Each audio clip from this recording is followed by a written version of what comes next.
वाघबीळवासियांच्या दारी गटार गंगा, ठाणे पालिकेच्या स्मार्ट सिटीची ऐसी की तैशी सांडपाण्यातून वाट काढावी लागत असल्याचं भयान वास्तव. स्मार्ट सिटी म्हणून ओळख असणाऱ्या ठाण्यातील घोडबंदर रोडवरील वाघबीळ गावातील रस्त्याची विदारक परिस्थिती निर्माण झाली आहे. वाघबीळ वासियांच्या पदरी अक्षरशः गटार गंगा वाहू लागल्याने अनेक त्रासाला सामोरे जावे लागत आहे. गेली 15 वर्ष गावकऱ्यांना गावात जाण्यासाठी सुलभ रस्ताच नसल्याने ग्रामस्थ संतापले आहेत. रस्त्यावर साचलेल्या सांडपाण्यातून महिला आणि विद्यार्थ्यांना वाट काढावी लागत असल्याचं भयान वास्तव समोर आले. हे विदारक चित्र कुठल्याही गावखेड्यातले नसून उपमुख्यमंत्री एकनाथ शिंदे यांच्या ठाण्यातील आहे. शिंदेंच्या शिवसेनेचे मंत्री प्रताप सरनाईक यांच्या मतदारसंघातील वाघबीळ येथे रस्त्यावर गटाराचे सांडपाणी रस्त्यावर साचत आहे. ही परिस्थिती आताची नसून गेली 15 वर्ष याकडे कोणाचंही लक्ष नसल्याचं स्थानिक ग्रामस्थांनी सांगितलंय. अनेकदा प्रशासनाकडे तक्रारी आंदोलने केली, मात्र कोणताच तोडगा काढण्यात आला नाही. गावात यायला सुसज्ज रस्ता नाही. रस्त्यावर सांडपाणी साचत असल्याने ग्रामस्थांचे आरोग्य धोक्यात आले आहे. एकीकडे या परिसरातील उच्चभ्रू इमारती कॉम्प्लेक्ससाठी सुसज्ज रस्ते, मात्र वाघबीळवासियांच्या नशिबी असे रस्ते असल्याने दाद कोणाकडे मागायची असा सवाल उपस्थित करण्यात येतोय. या ठिकाणी अनेकदा अपघाताच्या देखील घटना घडल्या आहेत. महत्वाचं म्हणजे स्थानिक लोकप्रतिनिधी देखील गावातच राहत असून ते देखील याच सांडपाण्यातून अनेकदा प्रवास करतात. फरक एवढा की लोकप्रतिनिधी आपल्या आलिशान गाडीतून जातात, तर सामान्य नागरिकांना याच घाण पाण्यातून प्रवास करावा लागतोय. वर्षापासून तुम्ही या गावात राहता आणि कधीपासून ही परिस्थिती आहे. एकीकडे घोडबंदर रोडला स्मार्ट सिटी म्हणून बघितलं जाते आणि आत्ताची ही परिस्थिती समोर येते. मर्फी बहीर आहे, मी स्थानिक आहे.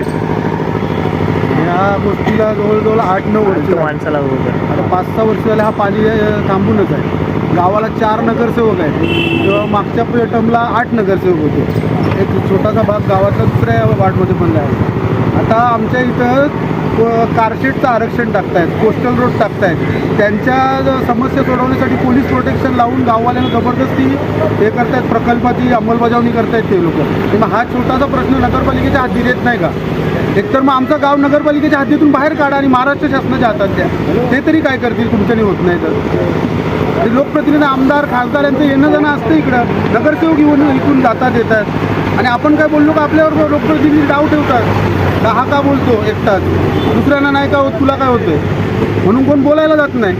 असा विषय आहे सगळा. दादा, नाव सांगा, किती वर्षापासून तुम्ही इथे राहताय आणि कधीपासून ही समस्या आहे? स्थानिक लोकप्रतिनिधी देखील गावातले, त्यांच्याकडनं देखील दुर्लक्ष होताना पाहायला मिळतं. माझं नाव हेमंत तुळशीराम शिंदे.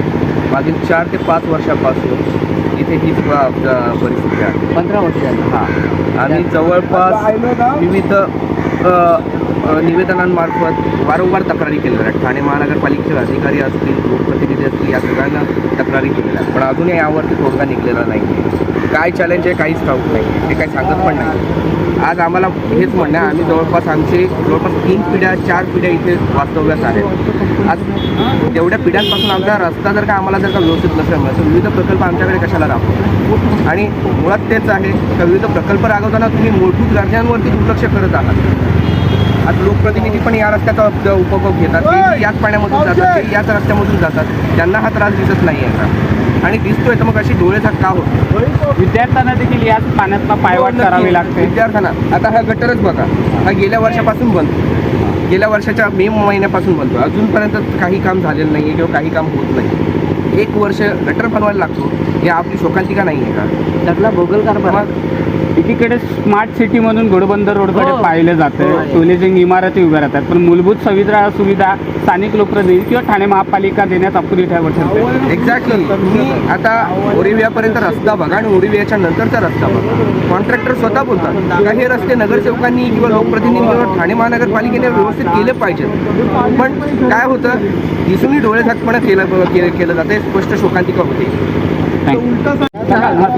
काका, तुमचं नाव सांगा. किती वर्षापासून ही समस्या या ठिकाणी आहे? अनेकदा तक्रारी केलेल्या आहेत, तरी देखील तोडगा निघत नाही यावर. माझं नाव तुळशीराम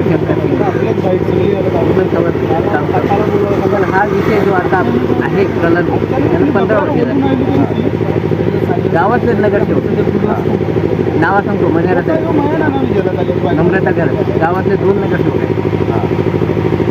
त्यांच्या सगळं दुर्लक्ष आहे. मध्ये आता स्विमिंग पुलाचं उद्घाटन केलं सरनाईक साहेबांनी, आमदार परिवहन मंत्री होता. त्या तो आला तेव्हा त्याचं रोडचं काम केलं. हे कोणी करायचं? ते बोलतात हा रोड याची करा. असं झालं आहे हा 60 फुटाचा झालेला आहे. आम्हाला एक आवश्यकता नाही.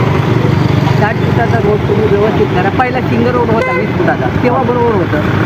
भले ती संख्या वाढली, आम्ही मान्य करतो, गाड्या वाढल्या, पण आता 60 फुटाचा होतोय ना, करा ना, खूप व्यवस्थित करा. पण ते स्थानिक लोकप्रतिनिधी पण या रस्त्यावर नाही ये जा करतात, हो. त्यांना देखील हे बाजूला राहतात ना, मनेरा समजा हिरा नदीमध्ये राहतो, पण एक नम्रता करायची पण नाही बाजूला.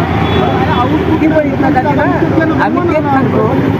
आता मध्ये आम्ही सरनाईक साहेबांना सांगितलं की रोड ते बोलतात एक दिवस टाका, त्या तुला तुम्ही एक काम करा, लोकांची घरं जातात की तुम्ही काय तर त्यात तोटा करा ना, लोकांना काय तर बेनिफिट द्या घरांचा, ते द्यायला काय नाही, ते सांगा आम्ही का देऊ, मग आम्ही करा. आणि हो ग्रामपंचायतची घरं आहे, महापालिकेचं सोडा, ग्रामपंचायतची घरं आहेत. ग्रामपंचायतची घरात असताना मग तुम्ही का त्याला बेनिफिट देऊ शकत नाही? द्यायला पाहिजे ना.